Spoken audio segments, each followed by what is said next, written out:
Hello, everybody. Happy Wednesday. Happy scoping out. I'm so glad that you're here, my lovelies. This is a follow-up to the last two Periscopes because you guys had questions. I had talked about if you need a break, take a freaking break already, right?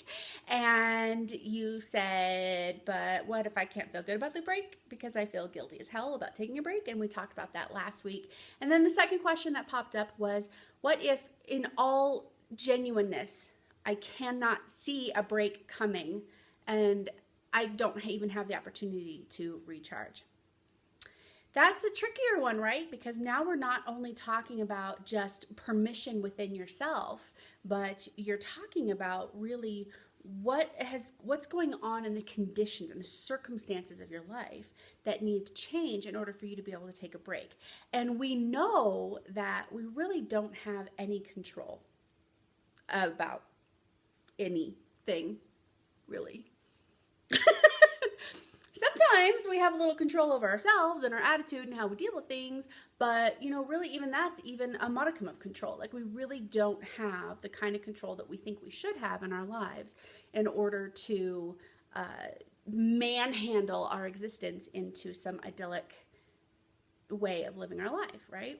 So in an ideal world, you need a break, you get to take a break, like I suggested 2 weeks ago. In an ideal world, when you need that break, you don't feel guilty about it. So you just take that break and then you're rejuvenated, and then you don't have the battle within yourself about whether or not you deserve a break, should take a break, you're worthwhile while you're not working, all of those things, right? Well, what happens then? You need a break. You're willing to take the break. You're even willing to do some of the practices we talked about last week about dropping the guilt around a break.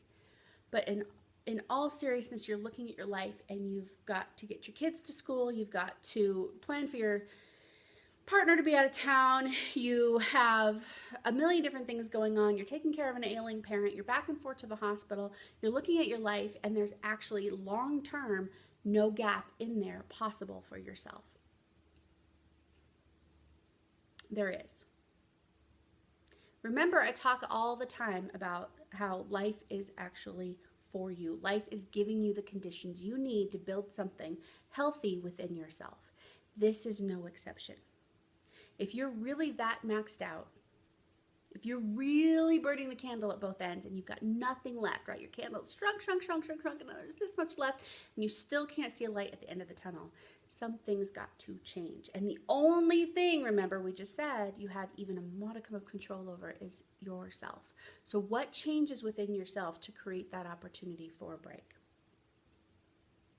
Most of the time, this conversation ends up going somewhere in the direction of healthy boundaries. Now, I'm a life coach, right? So if we were on the phone and we were working through this, I'd be asking a ton of questions, and ultimately you'd get there where you'd say, all right, I can ask for help. I can say no. I can stick to those boundaries and let other people deal with their crap around being asked for help or whatever their crap is around it. I do have options that I'm not using, right? Those three things. I can ask for help. I can say no. I do have options. Somewhere along the way, you would be answering the questions I ask, and you'd go, oh my God, you know what? My sister-in-law did offer, and I just don't trust her. I just don't think she can do as good a job at the hospital advocating with the nurses because it's not her mom. Okay. All right. But you have the option, right? You have the option for help, and you're simply not taking it. That's on you. Maybe you're assuming that you can do better than your sister-in-law. Maybe you're assuming that you can show up with more love and more care. Maybe she's a better advocate because she's not emotionally invested. Maybe you don't know how things are supposed to turn out. Maybe this is the way that she can give back to somebody that did a favor for her that you're not even privy to, and she's dying to help. You don't know. And the moment you step in thinking you know absolutely that you're the only person for this job, you're the only person who can do it right at the PTA, you're the only person who can do it right in your neighborhood for the block party, you're the only person who can do it right at the hospital, the moment you're looking at your life going, yeah, but where can I say no? Where can I stop showing up? Where can I let go of these reins? The moment you are so maxed out that you can't see an option for a break is the moment you must surrender and take that break. And inevitably, what will happen is you'll see that you're not the only one who can do it perfect. You're not the only one who can do it right. Other people can show up for you. And you'll build a body of proof that says you can let go of the reins. It's okay if it's not perfect to your standards. Was everybody happy at that block party? Did that circus carnival at the school turn out okay, even though you weren't the one running the show? Right? Did all of your questions get answered at the doctor's? Whatever that set of circumstances is, right? And the more you can understand that life is pretty good without you having to manhandle absolutely every freaking thing, is the moment you start setting some healthy boundaries. And you have the wherewithal to stick to them because you can see that it actually works out. Right? So you start, the shift begins to happen. Okay, it doesn't have to be all me. I can ask for help. I can set healthy boundaries, right? I can say no to things. And that shift begins to turn your attentional bias. Remember, attentional bias is that thing that says we're so focused on this one thing that we can't see our options. What happens is that attentional bias begins to shift away from I have to do it all to, okay, that's going to take care of itself. I have a body of proof that says that's going to work out. I have a body of proof that this healthy boundary works out. You're going to start looking for places where you can have some balance in your life and let go of all of the bullshit. That's pretty much, that's a practice, right? Everything's a practice. And the better you get at holding those healthy boundaries, the more you can take that break when you need to. And I don't care if it's a 5-minute break or a 5-day break. You will learn with this practice to allow the space for you to get what you need. And you'll learn with practice that the hardships that come through being the person that's in charge of everything, all of the questions and the falling apart that I knew they wouldn't do it right, I knew they wouldn't ask the right questions, that's a learning opportunity for the person on the other side. That's their opportunity to use their tough circumstances to develop something within them. And the more you pay attention to this, the more you shift toward that understanding, the more you can let go. You stop being attached to one particular outcome, one particular version of perfect, one particular version of it has to be this way or else, right? The direness of it goes away naturally because you go, well, they're either going to get it right or they're going to learn. Just like I did. That's why I became such a good advocate. That's why I was so good at the PTAs, because I screwed it up my first couple of years and I got better at it.